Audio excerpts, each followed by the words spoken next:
Thanks for the nice presentation and good job. I'm a thoracic surgeon. And I have one question for the surgeons. Our concern today seems to be that this case better be treated separately by two-stage treatment. So after high-dose chemotherapy in the neck, if you are performing the subjective, do you prefer to put the anastomosis in the neck or put in the chest? Because I saw Professor Lee, you have a lot of cases, you perform the anastomosis intrathoracic, but not the neck anastomosis. So I'm asking about safety to put the anastomosis after high-dose chemotherapy in the neck. And the case presented today is my case. At that time, I think it might be risky, so I put my anastomosis in the chest. But I'm asking maybe the opinion from you and from the audience. So what do you think about this?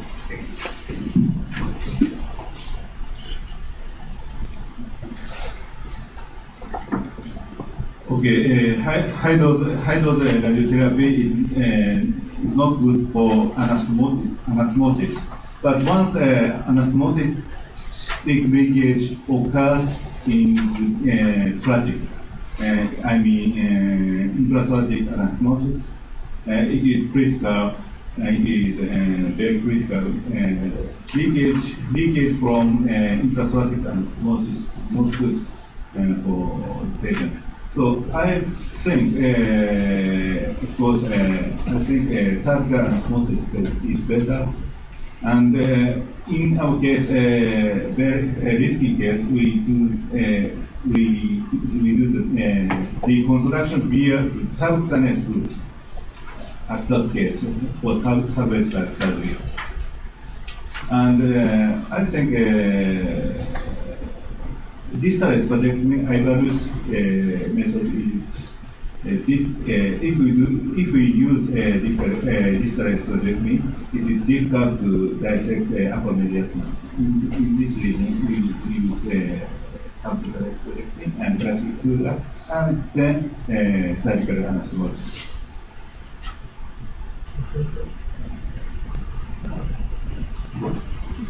As I have shown from our experience that we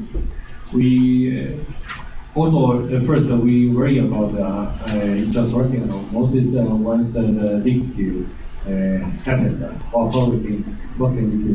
We can see that even for the case after for the metacardial case, if they received the hydrogen and we perform intrathoracic, then most of the patients didn't have the anastomotic leakage rate is around 3%. It's acceptable. And in addition, because now the stent can be easily used once the leakage was in the chest. So, in the other hand, once the leakage can be happened, you can be more easily handled with the stent. So, for my opinions, for the performance of the intrathoracic or cervical, it depends because we can see the mobility and survival. Overall survival is not a problem. So it depends on the surgeon which kind do you more prefer in the root materials. It depends on yourself. Once both sides is good, I think I suggest if the resection margin is adequate, intrathoracic can be an effective option. But the resection margin is, I think, is the most important. So for today's case, the last case, where you perform Everlois or Mercury procedure, the last case we discussed now, it is very low. It's just about the easy junction. So we will do thoracic or neck. For me, I will perform Everlois. But the 3P is not decision. But how about Dr. Mori? Our indication of Everlois method is only for early cancer is very lower in thoracic esophagus and high risk patients. That's So in this case, you will perform neck, right? Usually we do use neck anastomosis. Okay. Please,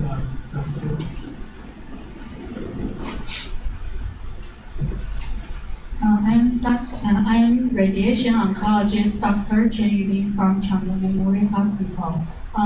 Thanks for all of your very nice talk today. I have two questions for Professor Bonita. The first question is: in patient undergo radical surgery after chemoradiation selection, if patients had very poor adverse pathology status such as positive resection margins or extracapsular spreading, will be any adjuvant treatment given for these patients? So you mean because the radiation dose is just only 40 gray. Okay, you mean when we do the preoperative radiation, for example, 40 gray, and then we do the splenectomy, and the number of, for example, the number of lymph nodes is very. At that case, we do the 30 degree, I think. Yeah, 30 degree, 40 degree plus 30 degree. But if patient undergo radical surgery Yes. after chemoradiation selection. So for when the patient when the pathological result of the pathology reveal the lymph node is more than 4 or 6. At that case, we consider postoperative radiation. After surgery, they deliver 30 gray. 30 gray. Before surgery, they give 40. After surgery, For the 70 gray. And the second question is, what is the criteria for the identifying poor response or poor response for evaluation? And what is the time period between the first treatment course and the evaluation and the last treatment course? What kind of modality? Yeah, it's a really important question. So, formally, we set the criteria primary CR, then clinical CR.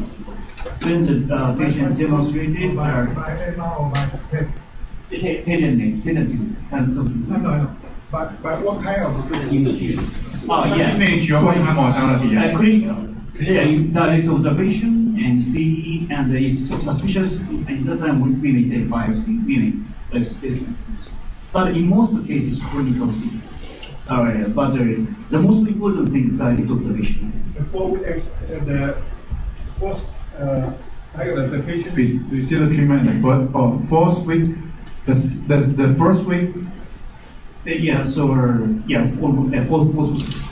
And how long the patient will interrupt during the intervention? Yeah. after treatment. After treatment, for degree of the treatment of chemotherapy and radiotherapy, and what's the duration time and interruption? No, we don't put a split. No, continuous. We treat patient continuously. Yeah, 4 week break. Yeah, I know. Then you want to evaluate the patient is complete remission or not, right? Mm-hmm. Yeah. So what's the schedule? At the fifth week. The interval Between post-treatment and the evaluation. Yes, if we shield is obtained around 40 days, Yeah. we don't know for head and neck treatment. Yeah, no. Continuously. So patient will interrupt in 1 week, right? During the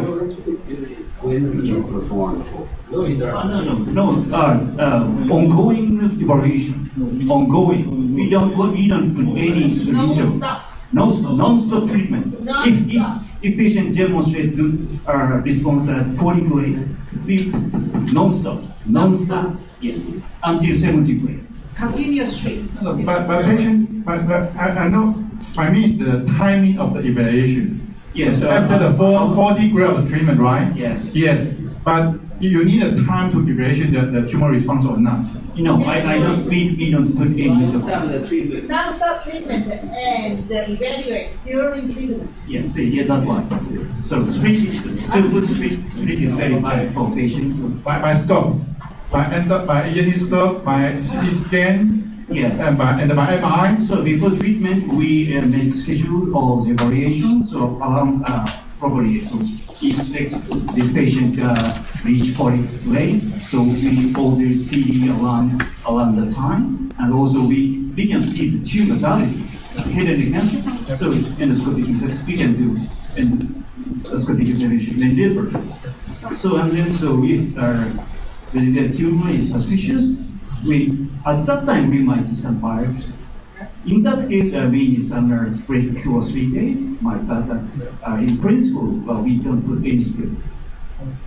Okay, so former criteria was CF, but we now change their criteria because we intensify the CCLP from split dose cisplatin to borax. Now we relax the criteria and the good PR. When the patient would be probably 80% of tumor shrinkages, we think it's a peaceful. We got safety can run to. So clinician, like experiences from clinicians, is extremely important. Yeah, I think so. Probably direct observation is the most important.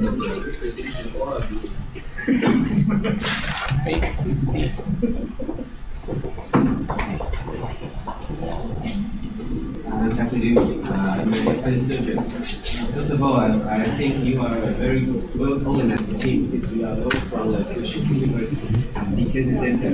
So I now understand your strategy for dealing with those patients. You have got a consensus on that, so we work together. But for the most miserable outcome, I mean, if the tumor biology is very poor, have you ever encountered a patient like poor response and then you have got to put surgery on the head and neck and also esophagus and turn out during tumor relapse so quickly that immediately patient got histamines. So how do you explain to a patient and comfort of their family and how to avoid that kind of futile, aggressive treatment and the comfort of the family? This is my first question.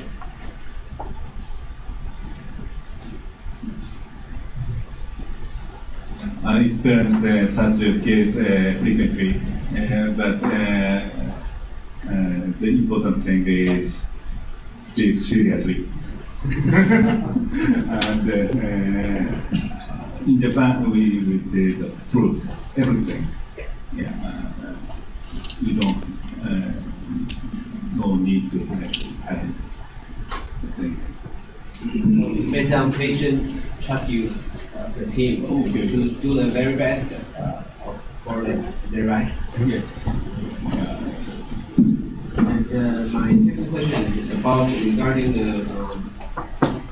technique about reconstruction. I mean the tissue tube.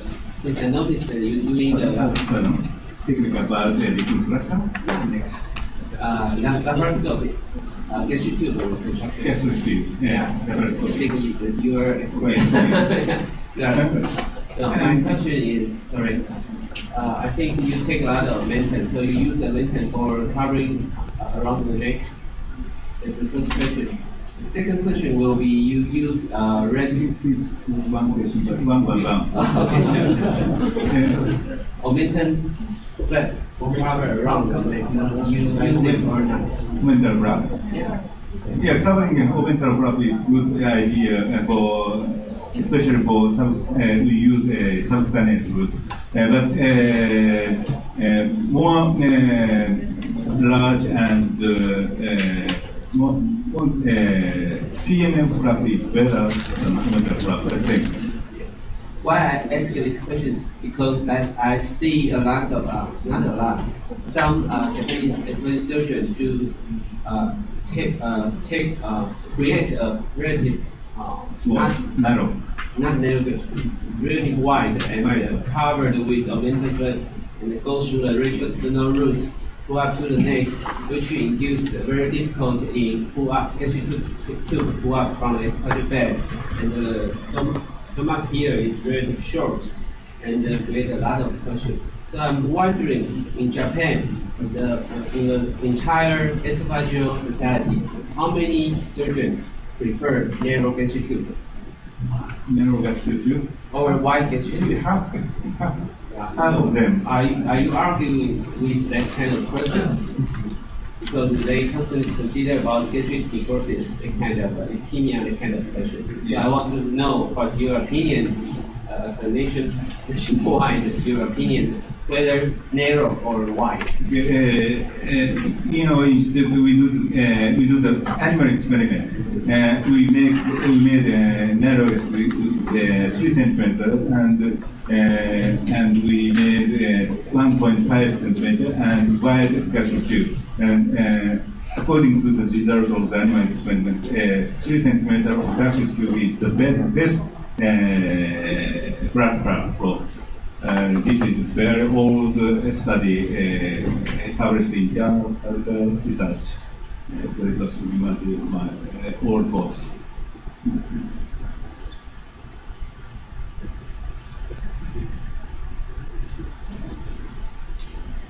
Yes, about a gastric tube, such a question used to be right at present. We, as far as sales and sales, it's depend on the sort of performance. We don't know this question right now. But we maybe half and half. Half surgeon prefers narrow gastric tube, and some using some gastric tube. The merit of wide gastric tube can preserve the network of the gastric wall. We have our own evidence, experimental evidence, to show the narrow gastric tube is there. But the other person have their own evidence. But it's very hard to determine which is there.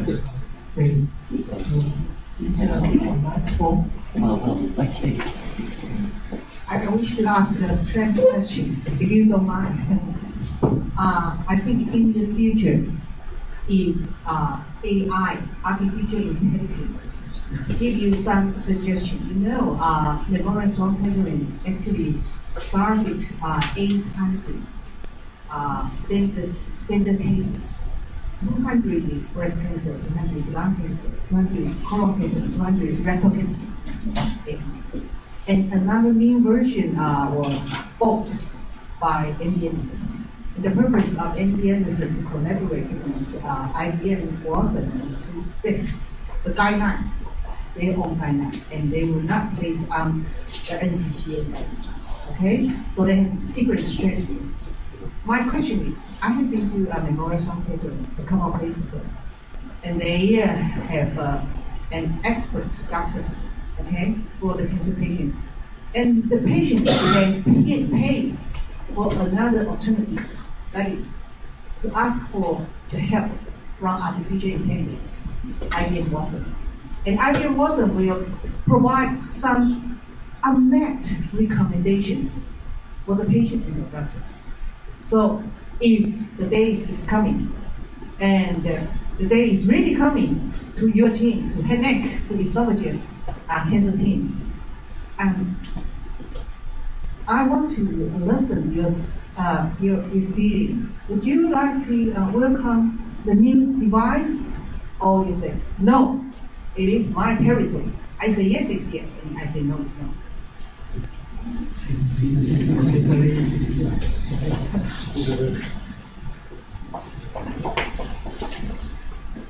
It's very difficult to answer. such as when we just make a trace. After all, it's very difficult to compete with the computer. I think if the analysis is based on the large sample analysis. From your hospital, the big data actually, for example, they use the data recommended. It's not from other hospitals. It's from your cohort data.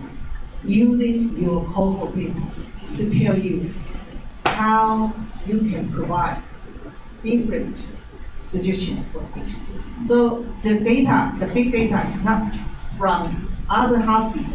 It's from National Health University and also from PubMed. Okay, from some genomic data from NCBI, from company that only. From my own my experience is that if the data is we have to look back. From my opinion, I will look back for the database. If the database is reliable, if it's reliable, I will think there is a. Don't you believe your data from your hospital? Yeah, I think if the is reliable and why not accept the decision? But one concern is that because it's very difficult to compare the surgical procedure, because the surgical procedure depends from surgeon to surgeon and from procedure to procedure. Such as the same procedure as making the gastric tube 10 years ago, 5 years ago, and now, even there may be some variation.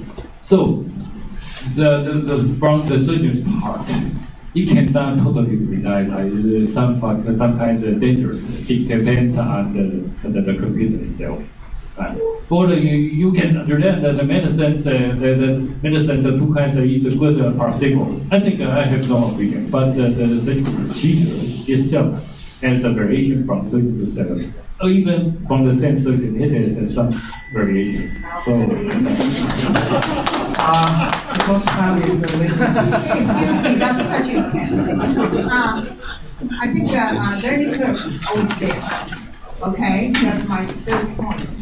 And the second point I want to tell you, after I learned 3 cases, if in 2 stages is success, then 1 stage will be failed. Can you say that? If 1 stage is failed, how can you guarantee 2 stages will not fail? So if 1 stage fail, with 1 stage fail, then you say 2 stages will be better. I will not agree with that. If 2 stage is success, then you say 2 stage is better than the one stage. I am also. I will not agree with that. Okay, it's moderator privilege. I will close this. I have last words. I think that AI is in the future, but always we say medical is art, such as Professor Lee. For example, this morning I come here from Chicago Memorial Hospital. I ride drive the car, pass by the gate. According to the GPS, always tell me right turn, and right turn. You need to check your GPS. How about just go 360 just left turn? So it's a What's the depends. brand name of your GPS? Okay. Thank you for everybody, and we will close this session. Invite the chairman.